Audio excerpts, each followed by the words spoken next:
Here now we'll go through with the some of the examples of promoters of directors in relation to fraud. Here, deceiving investor and making them invest in the company. Basically, they are inducing someone to invest in such company on the basis fraudulent documents. They have shown some fraudulent documents, financial statements, false assurance, Ponzi schemes basically. Funds procured in this way will generally not be used for the purpose stated to the investor. Senior management can typically be involved in this. Here we have an example of Shraddha Chit Fund scam. Okay, in this case promoters and directors are held liable. Also, there is a deceiving lenders. उन्होंने bank से lend they have shown some financial records wrong and they have taken so many loan, so much of loan like Kingfisher, Vijay Mallya. Okay, these cases are also some of the examples. Here, deceiving investors, customers by deceiving schemes which would give the customer an incorrect impression about the products and services of the company and thus deceiving them into buying such products or services. That is Speak Asia scam. Now GST fraud has happened, that is deceiving government regulators by false submission of restoring of tax evasion scheme mechanism. Basically they are putting false GST bills to get the benefit of GST. Basically we have an input tax credit scheme now, where if you have paid that much tax, then they basically false bills has been generated to get more additional amount from the government. Okay, now senior management क्या problem create कर सकता है company में? There is getting a kickback or any sort of supplier of the company or a lender who lends a rate higher than the market rate, this amount of gaining an undue advantage at the cost of the company. Okay, that any sort from any supplier of the company or lender who lends at higher rate than the market rate, this amount is gaining an undue advantage at the cost of the company. Basically lender is saying senior management, what has they done that okay, you are ready to, someone is going to give loan to the company, then suppose he is ready to give at 5%, they say no, make it 10%. Company will give you 10% of the amount and you give us back 4%. 1% you take, 4% we'll take, because we'll approve that loan from that thing from the company. So they are taking advantage, because for shareholder they'll say that we are already paying 10% interest on so and so amount. Okay, so this kind of fraud is also a senior management fraud. Now payment system or identified theft by the employees. Payment systems or identified theft fraud by the employees. This can include making fake payment to related parties or other fictitious entities for work that may not have been done at all. This can typically involve employees working in the accounting, finance or information technology departments who can swing the payment systems to company in their favor. Basically a payment of swing. Okay, now stealing, leaking a confidential information to secure personal benefit. Okay, now outright forgery, where employee can use signature of the basically impersonation we can say. Now stealing company's product so often, for there is a bulk production and some of the items they taken to their home. Okay, now consequences. What are the consequences of fraud to director? Now section 447 seeks to penalize any person guilty of fraud. Okay, will fraud just by one director make the other directors liable? Yes, because executive directors, what we basically इसीलिए तो directors are appointed, that they have a control over the day-to-day affairs of the company. Even the what we call as independent director can also be held, because the minutes of the meeting has to be distributed to all the directors and it's their responsibility to read that what has happened in the previous meeting. Okay, so each and every director is liable, and the only thing is that if that director has been present at the meeting and he gives his dissent to an act, to dissent to an resolution, then that director will not be held to the liable for such kind of fraud in case any happen, because he gave dissent and he, what we can say, that he did his duty, what he has to do. Okay. Now in a fraud by a director, is company the fraud or the victim? When the director, we'll read it again, in a fraud by a director, is the company the fraudster or victim?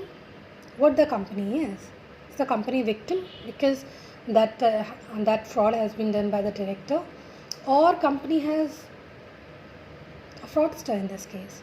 This is very important question, very relevant question. There are chances to come into the examination. We'll go into that. Now, when directors are acting on the behalf of the company, if they deceive third parties, the company will also be penalized. How it can be penalized? We already learned that company can be penalized by imposing penalties. Okay. For this, in most legislation, the sections speaks about the offences of the company implicit, the company and the officers in default. Although the company might be able to recover the loss from the director, this would be at the later stage. Initially, company will have to make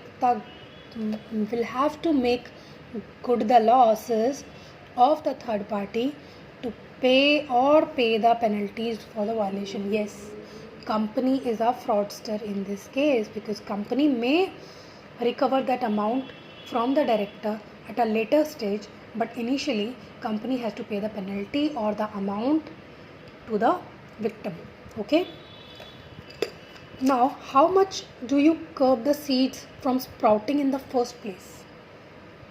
Okay, how you curb the seeds of the fraud, that fraud की उत्पत्ति ही ना हो, if we talk about in Hindi, fraud का जन्म ही ना हो, कैसे कर सकते हैं? There is a screening and background checking in case of a director, because director has substantial power.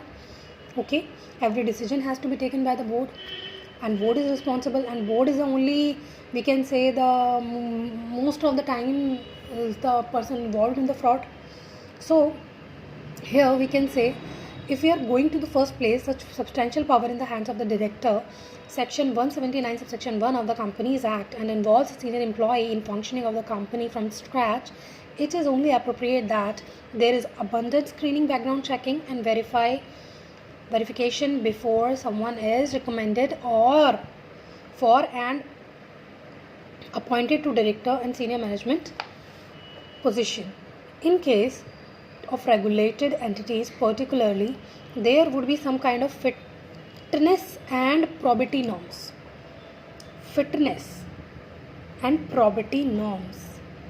Okay, there has to be some fitness and probity norms there for someone to be appointed as a director. Okay, in case of regulated entities, they are basically talking about government entities, big entities, that entities which are listed to the SEBI and they have a various regulation power. For that directors, there has to be some fitness and probity norms. It is very important line which we have to write into the answer. Okay.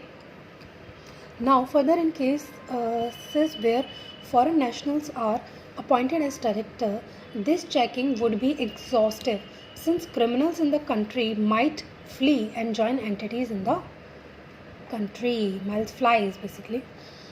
So further, in case of foreign nationals appointed as a director, this checking would be exhaustive. Okay, because we cannot check wholesale, no? So it is important that criminals may fly and join an entity in another country. So strong internal control. There has to be strong internal control so that fraud doesn't happen. So clearly lay down internal control system. The techniques such as establish policy and procedures, makers, checkers, process separate peoples to generate and authorize transactions, limit on operation, block leaves, etc., can all contribute toward reducing the possibilities of fraud and early detection. Now, there has to be a whistleblower mechanism as per section 177. How would you remember it? 17.7. 17.7 is the whistleblower mechanism. There has to be a whistleblower mechanism, establish a visual mechanism, and it's a reporting method. Finds a specific mention in the provision of section 177 subsection 9 of the Act, and LODR requires listed entities to devise effective whistle mechanism policy or whistleblower mechanism. Reflects on how necessarily the lawmakers think these systems are. This is so important that the Act expressly required that whistleblowers be provided direct access to chairman. Okay, whistleblowers be provided direct access to chairman of the audit committee. Okay, for adequate safeguard to avoid victimization of whistleblowers, the ineffective protection mechanism for whistleblower might result in creating an atmosphere of fear for whistleblowers. There has to be an effective whistleblower mechanism where the information who has approached to the audit committee, that person has no fear, because identity of such person has to be confidential. In such case, it is very important. Otherwise, there is no point to create a whistle mechanism when they disclose. Okay, so there has to be a proper confidential information, confidential system. That person should not have such fear. Now there has to be proper remuneration you have to give. There we have already read 4 points, that is screening and background checking, internal control, whistleblower, remuneration. Okay, remuneration seems to be a strange item to include fraud prevention mechanism, but the feeling of not having adequately remunerate can be one reason why a director or senior employee can be driven to take what they are due from an entity, irrespective of whether the means are acceptable. Okay, appropriate board evaluation and remuneration policy can result in establishing measures for rewards against performance. Now, exit checks and clawbacks. There has to be a smooth exit checks. Now, exit checks, particularly when employees are performing and are remunerated well, can raise red flags about possible involvement in fraud. Somewhere there are likely to be some answers which do not add up. The organization can then investigate clawback provision in the employment agreement which enable the company to recover any incentives, and additional compensation paid to the executives are an effective deterrent tool. Since executive compensation tends to be largely performance linked, clawback provisions would provide for recovery of such compensation, usually other than the base salary, in case of fraudulent misrepresentation or misstatement. There is to be a proper mechanism has to be established in the company. Now in another lecture we'll go for the criminal breach of trust. Thank you. Bye.